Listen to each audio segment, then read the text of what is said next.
The boardroom on the day of the vote was a battlefield of suits, ties, and cold stares. Cameras waited outside. Inside, silence pressed down like a weight. Mr. Valmont, sharp as ever despite the shadows of age creeping into his face, gave a speech of power. He spoke of strength, expansion, dominance, the language of empires. Applause followed, but it felt rehearsed hollow. Then it was Adrian's turn. He stood, no notes, no prepared script. His voice was steady, his eyes fixed on the men and women who held the company's future in their hands.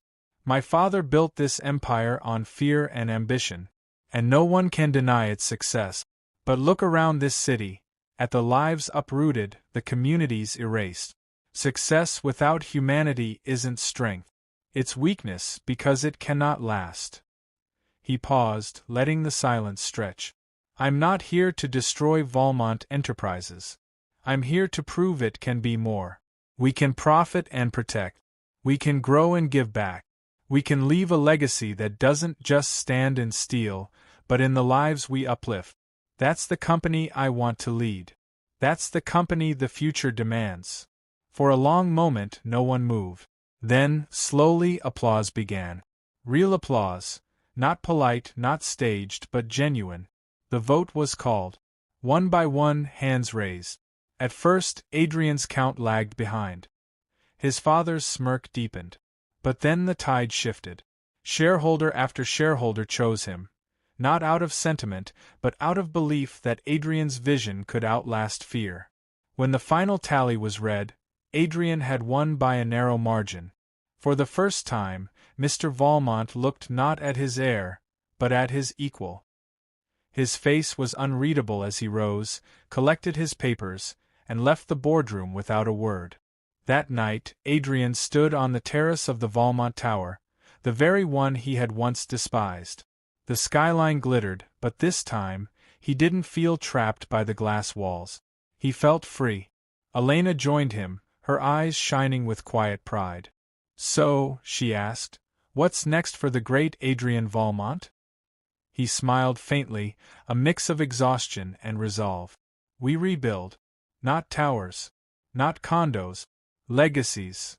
She leaned against him, the city sprawling endlessly below.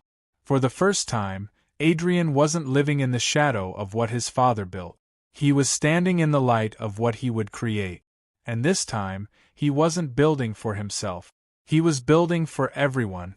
Adrian's first months as CEO of Valmont Enterprises were a crucible. The vote had given him power, but power alone was not security. Half the board still doubted him, investors were cautious, and his father lurked in the shadows, waiting for him to stumble. Every decision felt like walking a tightrope. Adrian pushed for reforms, redirecting profits into affordable housing, partnering with local businesses instead of crushing them, implementing fairer wages across the company. The moves earned him loyalty from employees and communities, but in the short term, they cut into profit. The stock dipped. Whispers of incompetence spread. Rival corporations circled like vultures. One evening, Adrian returned to his modest apartment above the community center. He had kept it despite reclaiming the penthouse, a reminder of where his transformation began. Elena was waiting, going over stacks of reports. You're bleeding too fast, she warned gently. If the board turns on you again, you'll lose everything. Adrian sighed, running a hand through his hair. If I slow down, nothing changes. And if nothing changes, then I really am my father's son. She studied him, her eyes soft but unwavering. Just don't forget, you don't have to fight this alone. The real test came when a lucrative deal landed on his desk. A foreign conglomerate offered billions to partner with Valmont Enterprises. The catch? They wanted to redevelop entire city blocks, displacing thousands. The board was ecstatic. This is the deal that will restore faith in us, one member declared. Take it, Adrian, and you'll silence every critic. But Adrian looked at the papers and saw only history repeating itself.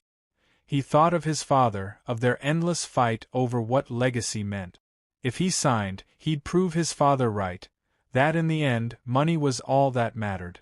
When he refused, the backlash was immediate. The board called an emergency meeting. Investors threatened to pull out. His leadership hung by a thread. And then something unexpected happened.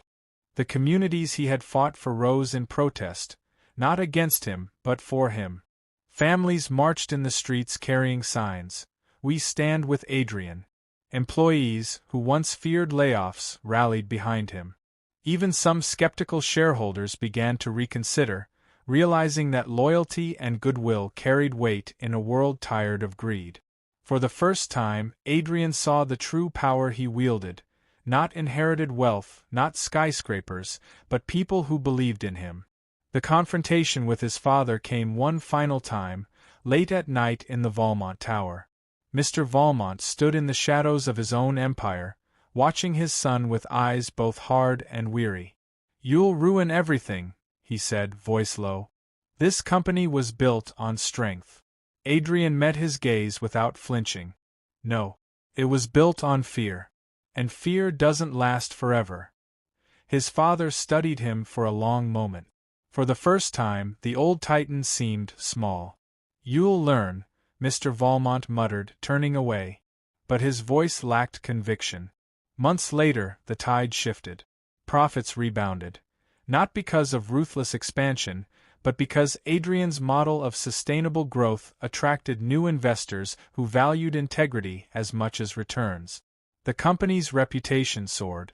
Cities that once resisted Valmont enterprises now sought partnership. Adrian had not just survived, he had transformed the empire. One evening, years later, Adrian and Elena walked through a bustling street market funded by the initiative. Children laughed, vendors thrived, music filled the air. "Do you ever miss it?" Elena asked softly. "The yachts, the galas, the old life?" Adrian smiled, watching a little boy tug at his mother's hand, holding a toy bought with money she once wouldn't have had. "No," he said. "For the first time, I have more than my father ever did. I have peace." Elena squeezed his hand. And in that moment, surrounded by the heartbeat of the city, Adrian knew his journey wasn't about choosing between two legacies after all. It was about creating one the world would never forget. 15 years later, the Valmont Tower no longer gleamed as a monument to ruthless ambition. Its lobby was open to the public, filled with art from local communities and a library where children gathered after school. Floors that once housed only executives now buzzed with startups, non-profits, and young entrepreneurs given a chance Adrian himself never needed. The name Valmont had transformed. No longer whispered in fear, it was spoken with pride. The company had become a symbol of balance, proof that profit and purpose could coexist. Business schools studied Adrian's reforms. Cities modeled policies after his work. And yet, Adrian himself had faded quietly from the spotlight. Now in his early 40s, streaks of silver touched his hair. He lived in a townhouse tucked on a quiet street, far from the penthouses of his youth. His days were simpler. Mornings with Elena over coffee, afternoons mentoring young leaders, evenings reading bedtime stories to their daughter, Sophia.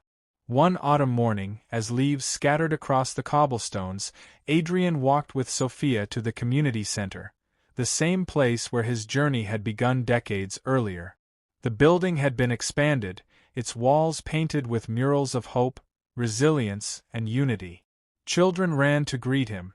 Some didn't even know who he was in the world outside these walls. They just knew him as Mr. Adrian, the man who always listened, who always believed in them. As he watched Sophia join the children, laughter echoing, Adrian felt something he had never known in his gilded youth: contentment. His father had passed quietly a few years earlier, never reconciling, never apologizing. Adrian sometimes wondered if the old man ever understood what legacy truly meant. But he no longer carried anger, only resolved to ensure his daughter would inherit not an empire of fear, but a world shaped by compassion. Standing outside the center, Elena slipped her arm through his. "You kept your promise," she said softly. Adrian glanced at her, the corner of his mouth lifting in a smile.